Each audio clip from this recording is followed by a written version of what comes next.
Good evening. It's your sanctuary from the outside world, the most private place in your life. Unless you're the couple in our first story tonight. They installed nearly 36 cameras in their home and put their lives on display over the internet. Every breath, every bite, every move they made. But what began as a daring and very personal experiment became the toughest test their relationship ever faced. Perhaps to no one's surprise but their own, the couple's lives would begin to unravel while thousands of people watched.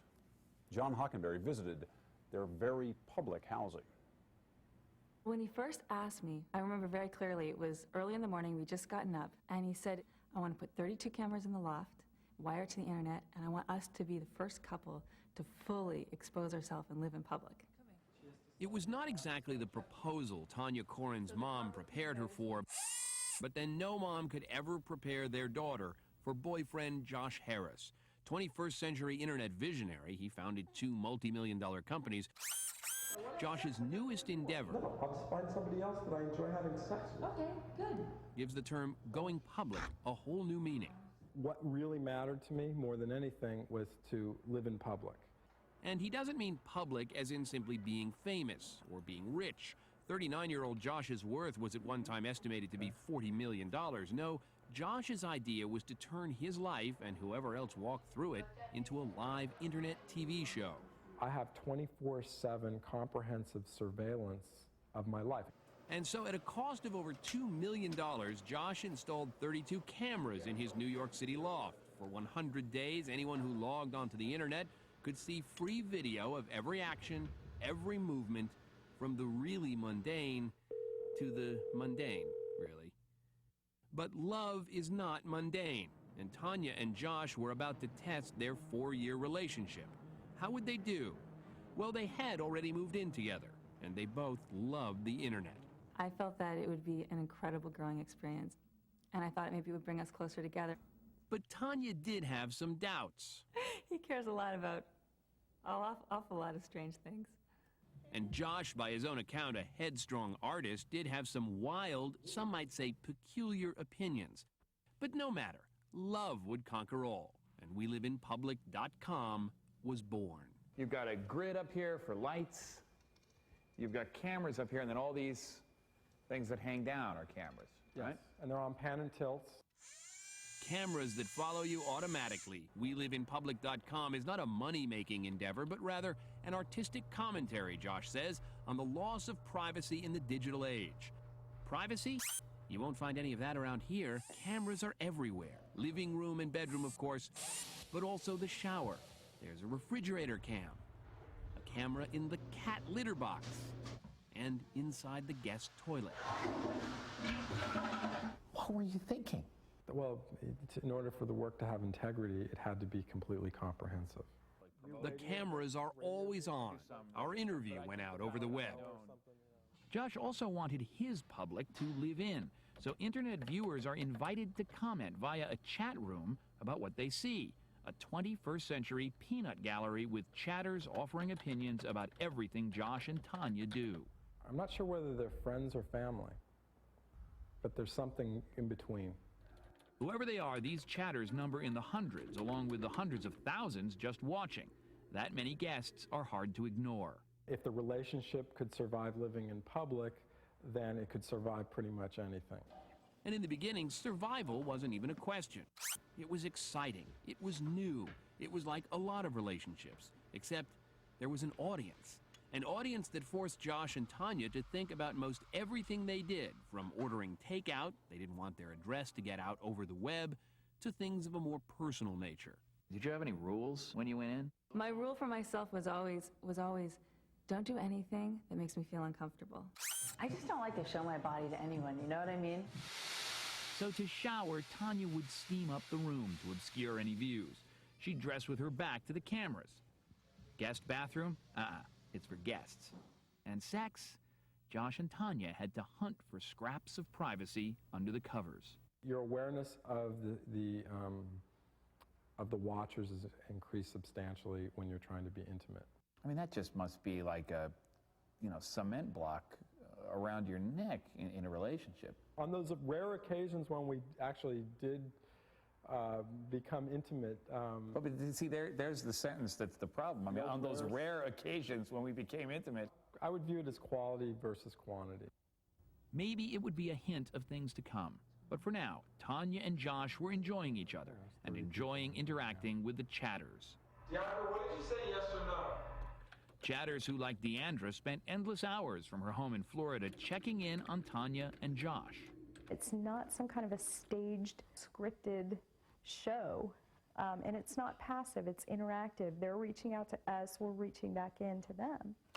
Tanya, who had some web experience and had done some online hosting, now had her own regularly scheduled Tanya Live show. All right, I'm excited to be here tonight. Where she and the chatters analyzed how things were going. Kind of like Meet the Press. I feed the cats. Maybe not. I take out the trash. I do all the grocery shopping. But it was bound to happen. On day 46, the cameras catching Josh and Tanya not at their best. I'm a guy, and there's certain things a guy, I'm in like deprivation right now. Not sex deprivation, but good sex deprivation. It's bad enough to fight, and pretty bad to fight about sex, but fighting about sex in front of hundreds of people watching you online? No, that's what you want. That's what you want. Every time, but it's every time. If I want to have sex, I gotta do what you want. What you know what? Hire a hooker. No. Just hire a hooker. What's it like to fight? To fight in public, Yeah. It's horrible. It's so horrible because, you know, when you're having an argument with a lover, the best thing that you can do is stop and really listen to each other. But when you're arguing in public, it's about egos, and it's about winning, and you have an audience. It's terrible. And because of that audience, Josh and Tanya's quarrels were never quite over until they checked in with the chatters. There were those who sided with Josh, offering comments like, Tanya can't love without Josh's money. There were Tanya supporters saying Josh has to change. And there were chatters who thought the whole thing had gone too far, encouraging the couple to go back to your normal life. After that fight, seconds after that fight, the most important thing in each of our minds was to get to the terminal and to see what everyone else was saying about the fight. My question is, do you think there's a future for me and Tanya? But as much as he had been intrigued with the idea of 24-hour commentary on his life, in practice, Josh began to find the chatters more annoying than helpful. People get to know you in a way that your family doesn't even. I don't like the fact that I can't find privacy anywhere. I have to go outside to be private. A lot of times he'd be watching TV purposely with his back to the camera, almost like the cameras and the observers were an intrusion into his living space. Now there were all kinds of tensions. For instance, Josh, the internet tycoon, had decided to live in public during the worst 100 days in the history of the NASDAQ stock market. Anyone who wanted to log on was now privy to his financial wheeling and dealings. Kind of like the stock, you know, it's only 3 million valuations. Meanwhile, I've got my own problems because I've got my stock's tanking, which is money. I have money problems. $500 a week, take it or leave it. How much have you lost? At one point on paper, I was probably worth about $40 million. Right now, I'm maybe worth 3 to 5. Of course, some would say that spending $2 million on this apartment and this operation and $30,000 a month to keep it going might have contributed But when to you're your worth demise. $40 million, it's okay. When you're worth 3, it's not. I'm bored. Yeah, well, I'm bored as well. Well, I don't think I have the motivation to go further. I don't have. Well, Josh and I have been not getting along very well, and Tanya could feel Josh withdrawing, not just from the chatters, but from her. So she turned to her chatters for support. I'm totally addicted to you like you're addicted to We Live in Public or each other. Tanya's relationship with the chatters was revealing exactly what she didn't have and once wanted with Josh. I want to be in a place where I can be loved, where I can be happy. And with Josh, I'm not. I'm happier with his chat community than I am with Josh.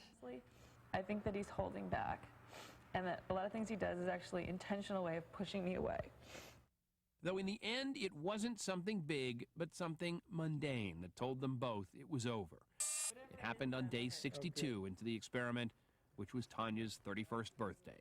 This is too big for a ring. While Tanya was hoping for something that might involve privacy, Oh my God, what's this? she got another camera. It's an old-fashioned. I'm like, oh, it's my birthday. Maybe he'll show me some affection. And so I think I was hoping for, like a weekend away, or like private time together, or a dinner out, or maybe a night at a hotel. I gave her a birthday present, and she didn't like my birthday present.